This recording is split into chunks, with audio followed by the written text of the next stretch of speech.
Hello friends, welcome back to our YouTube channel Kesha Sharma AJ vlogs. Friends, आज है हमारा next day Jaipur में। तो हम जा रहे हैं फ्रेंड्स नाहरगढ़ फोर्ट।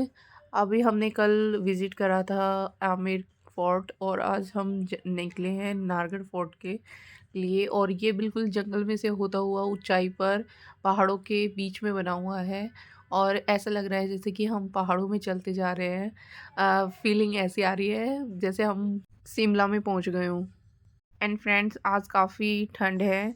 काफ़ी फोगी भी हो रखा था और अब आप रास्ते में देखिए, आपको दिखाई दे रहा होगा फ्रेंड्स कैसे फॉग आ रखी है सड़क पर। थोड़ा आगे का बिल्कुल भी नज़र नहीं आ रहा था। फ्रेंड्स, एक तरफ पहाड़ थे और एक तरफ खाई थी। हम बीच में सड़क पे चलते जा रहे थे और बिल्कुल ऊंचाई पे जाके ये फोर्ट बना हुआ है। और फ्रेंड्स देखिए, सामने बिल्कुल भी नज़र नहीं आ रहा था कुछ भी।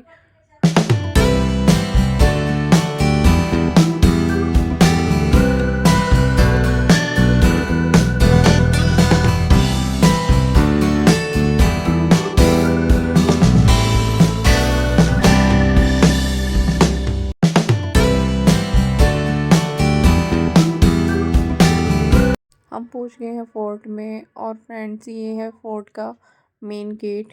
यहाँ से हमने एंट्री की और इधर था टिकट काउंटर। यहाँ से हमने टिकट ली और यहाँ के किले की टिकट का प्राइस था 50 रुपीज़ पर पर्सन। एंड इसके बाद हम ऊपर टिकट लेकर आगे को चले गए। यहाँ सबसे पहले हमें दिखाई दी ये बावड़ी। ये फ्रेंड्स, बावड़ी ये होती है, पहले के जो महाराजा होते थे वो पानी को जो बारिश में जो पानी आता था पहाड़ों से, वो उसको एक जगह इकट्ठा करते थे। और जो ये स्टेयर्स बनाई गई ये इसीलिए है, जो कूड़ा होता था वो इन स्टेयर्स पे आ जाता था और पानी फिल्टर होके इसमें नीचे इकट्ठा हो जाता था। इसके बाद हम आगे को गए और फ्रेंड्स, आपको पता है ये 1734 में राजा सवाई जयसिंह ने अपने रानियों के साथ विश्राम करने के लिए बनवाया था। इसके बारे में ये भी बताते हैं कि राजा की मृत्यु के बाद इसे भूतिया किला भी कहा जाने लगा।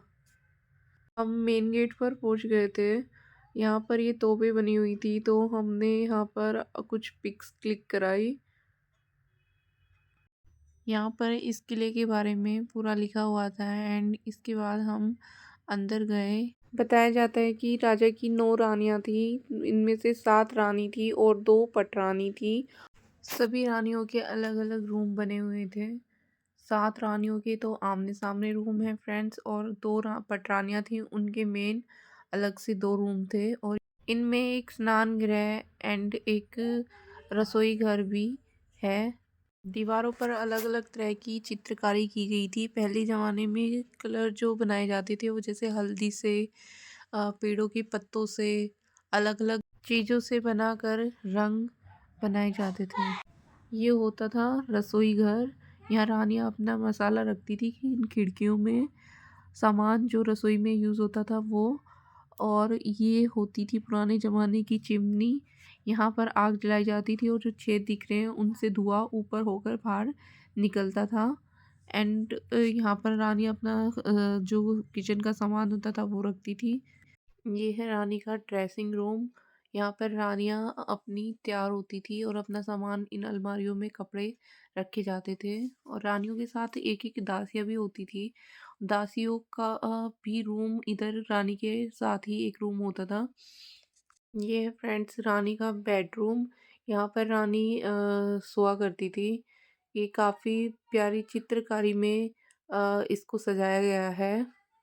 ये अंदर है रानी का स्टोर रूम, जहाँ पर अपने पुराने संदूक बक्से रखे जाते थे रानियों के। और यहाँ पर भी काफ़ी प्यारी चित्रकारी की गई हुई है। छत पर भी और दीवारों पर भी सब जगह बहुत प्यारी तरीके से किया गया है। ये पास में ही एक दासी का रूम होता था। दासियाँ राजा ने रानी की सेवा के लिए रखी गई थी। दासियाँ रानी का सारा काम करती थी, उन्हें तैयार करती थी। और दासियों का भी अलग से रूम होता था और सब रानियों का एक जैसा ही अपार्टमेंट दिया गया था राजा ने। सभी रानियों को राजा ने एक समान रखा था, सबको बराबर एक जैसे अपार्टमेंट दिए हुए थे और पीछे ये खिड़कियाँ होती थी रानियों के लिए कि वो पीछे का नज़ारा देख सके गाँव का। ये जो जगह देख रहे हो फ्रेंड्स, ये राजा का एक सेपरेट रास्ता होता था। इस रास्ते से राजा रानियों से मिलने के लिए आया करते थे। ये राजा ने अपना सीक्रेट रास्ता बनाया था। किसी को भी पता नहीं चलता था कि किस रानी से मिलने के लिए राजा आए हैं। यहाँ तक कि दासियों को भी पता नहीं होता था कि राजा किस रानी से मिलने के लिए गए हैं। ये इसलिए इन्होंने राजा ने गुप्त रास्ता बनवाया था। इन खिड़कियों से रानियां बैठकर यहाँ प्रोग्राम देखा करती थी। रानियों को ऊपर रहने के लिए भी कमरे बनवाए गए थे, खासकर गर्मियों में। गर्मियों में कहा जाता था कि हवा बहुत अच्छी लगती थी यहाँ पर, और यहाँ पर कस-कस के पर्दे लगाए जाते थे जिनसे पानी का छिड़काव कर देते थे यहाँ पर, और रानियाँ आराम से यहाँ रहती थी। ये रानी का बेडरूम है एंड ये रानी का ड्रेसिंग रूम होता था। ये पहले ज़माने का ही शीशा लगा हुआ था यहाँ। देखिए, जैसे कि मैं नज़र आ रही हूँ इस मिरर में। यहाँ ऊपर रानियों के लिए झूला डला होता था। आराम से बैठकर रानियाँ बाहर का नज़ारा देखती थी।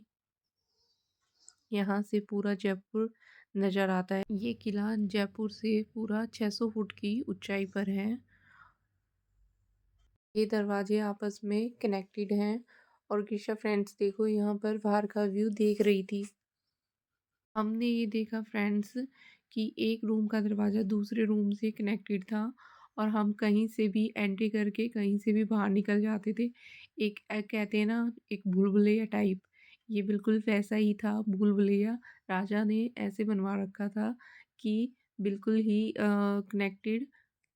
फ्रेंड्स, अब हम ऊपर वाले फ्लोर पर जा रहे थे। फ्रेंड्स, ये देखिए जीना बिल्कुल ही ऐसे जैसे एक इंसान एक बारी में एक ही इंसान चढ़ पाता था, इतना छोटा था।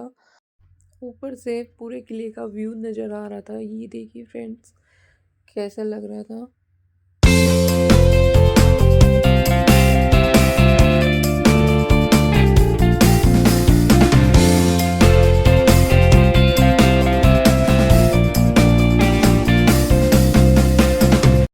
सब यहाँ फ़ोटो क्लिक कर रहे थे।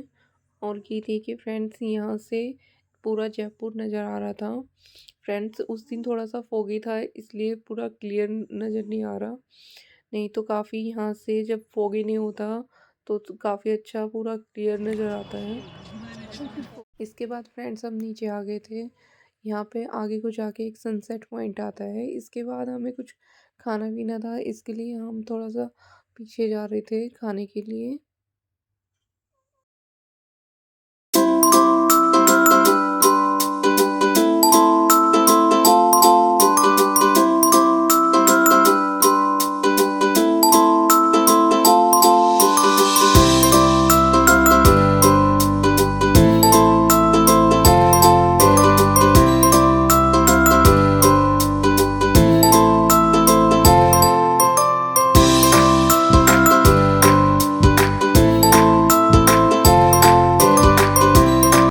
इसके बाद हमने यहाँ बनवाई भैया से मैगी, और केशु यहाँ अपना मैगी का वेट करते हुए। हम यहाँ पर भैया को बोला था मैगी चाय। हम करते हैं वीडियो का यहीं पे एंड। फ्रेंड्स, वीडियो अच्छी लगी हो तो like comment and share. Thanks for watching. मिलते हैं नेक्स्ट व्लॉग में, तब तक टिल देन बाय बाय।